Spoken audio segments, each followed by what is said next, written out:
Sam Pittman and the Arkansas Razorbacks surprised a lot of people in 2021, and to do that again is going to be tough in 2022. A schedule that is very difficult, one of the most difficult schedules in all of college football, means that they're going to have to work really hard for what they're going to get for that success.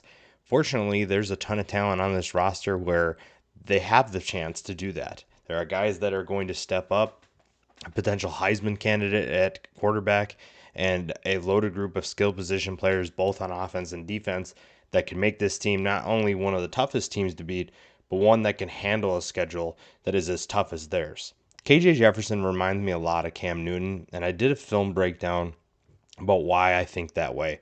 Because there's a lot of similarities in their game and the way that they run, the way that they throw, and it's really fun to watch him play. And the fact that he's back in Kendall Briles' offense after a full year of experience means that we should be really excited about what the potential outcomes are for this offense.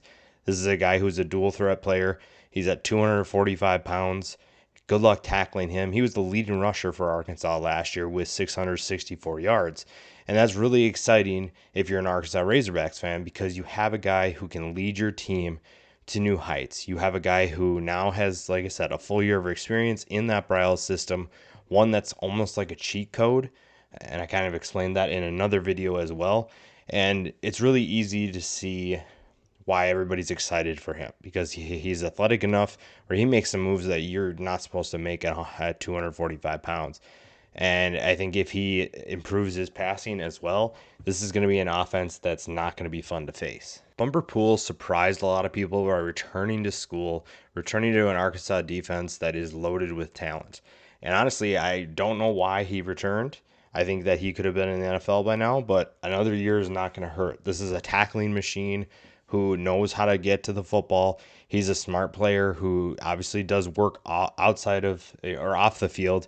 He puts in the hours to study film and learn what opposing offenses are going to do. And there's a reason why he has the number of tackles that he's produced in his career. Last year, 125 with 7.5 tackles for loss. He's not going to be necessarily a disruptor. It's more of with the system that they run, it's going to be more of that, kind of clean up the mess. But Bumper Pool, don't make any mistake about it, he is one of the best linebackers in all of college football. A big reason for the offense's success last year was the offensive line, and that should make sense with Sam Pittman running the show. He's a big offensive line guy. Ricky Stromberg is a player that's going to be a leader, and his return is huge for KJ Jefferson's success. The fact that they're both returning, they have plenty of chemistry. That's going to be really exciting for a team that is looking to do some damage in the SEC. Stromberg is a great blocker. He has a little bit of surprising nasty side to him. So if you're not ready, he's going to bring it to you. And that's going to be really exciting for an offense, like I said, that is looking to take a step forward in terms of their explosiveness. If Jalen Catalon can stay healthy, the defense can also be just as explosive. This is a group that, again, they're probably going to be more of that sit back and let the game come to them and just stop teams in the red zone. But this is a team with a ton of NFL talent, and Jalen Catalon, if healthy, is one of those guys. The former freshman All-American is one of the best safeties in college football when he's on the field. And it just comes down to him being on the field. And honestly, with what they have around him, even if he's not healthy, you have to feel pretty good. But having a guy like Jalen Catalon takes your defense to a new level. And with some of the players that they're bringing into the defense, they're adding some talent that can make this a defense that's going to be very tough to beat, even if they're just giving you stuff underneath. Drew Sanders finally gets his chance to shine. And we mentioned with Jalen Catalon adding some talent around him. And up front at linebacker, Drew Sanders is going to be one of those guys. The former 5-star recruit decided that he wanted a chance to start. He probably could have started at Alabama, but he decided to go elsewhere. He lands at Arkansas and gets a chance to be that guy for this defense. He can be a phenomenal, explosive, disruptive playmaker, and that's something that's going to be huge with the losses that they sustained at linebacker. Now, obviously, we mentioned Bumper Pool returns, but having Drew Sanders back, or coming in, I should say, is going to be one of the biggest additions in the SEC. We talked about some of that nastiness that Ricky Stromberg plays with. Brady Latham is not shy about it. This is a guy who is going to try to physically punish anybody that he faces. And that's really exciting to watch, especially in the SEC, because you're facing some of the best linemen in the entire country. And the fact that you're not scared to take it to them says a lot about your game. And Brady Latham is a guy who's going to set the tone early for this offense. He's going to make sure that his team isn't scared of anybody, and he's going to open holes for the running backs behind him and give KJ Jefferson time to throw as well. Jadon Haselwood comes in from Oklahoma, and a lot of people are really high on him. I'm not completely sold in terms of the production that I've seen, but everything that I keep hearing about his work ethic, about his willingness to do things off the field, and his competitiveness makes me believe that he has the chance to step up. It just comes down to producing on the field. And with Treylon Burks gone, someone's going to have to step up. Now, I don't think anybody's going to be a Treylon Burks, but Jadon Haselwood has a chance to be the go-to guy for KJ Jefferson. Now, there are a few options that he has downfield, but a guy like Haselwood, who comes in after kind of underwhelming production, has the right talent and the right work ethic, like I said, to make that step.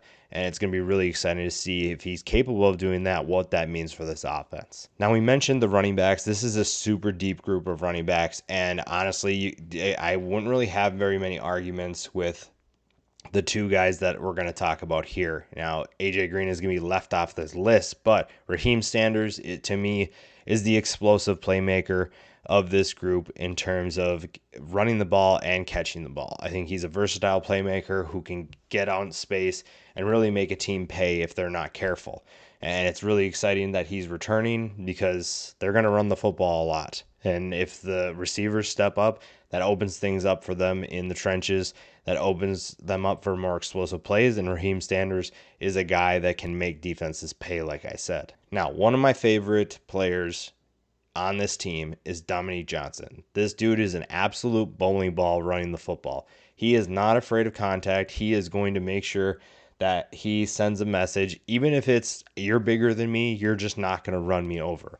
He's not afraid of contact. He has great contact balance, and he's a tenacious runner that refuses to go down.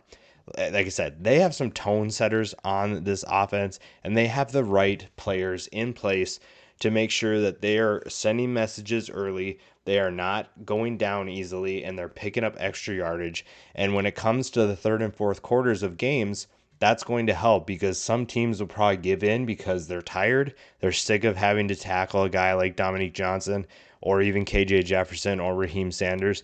And that's when they're really going to thrive. That's really when they're going to do the most damage because teams are going to give up and they're going to keep going. Also really excited to see what Warren Thompson can do for this offense. He feels like he can be that deep threat after averaging 16 yards per catch. It feels like he's going to have more targets this year and maybe even improve that number. I think he's going to stretch the defense.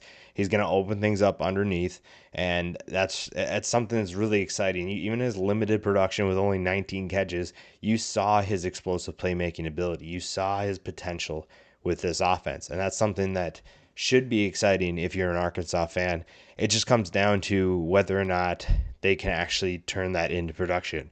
You know, Jadon Haselwood's coming back. Even guys that we haven't mentioned, Trey Knox is back and at tight end. And he's, honestly, people forget that he used to be a wide receiver, and at least people outside of the Arkansas program. So this is an offense with plenty of playmakers at running back, at pass catcher, and their quarterback is just as good. Even with a challenging schedule, one that's going to test them for sure, this is a team to watch out for, a team that you should be probably scared of a little bit, and a team that I think is still an underdog that's looking to send a message week in and week out.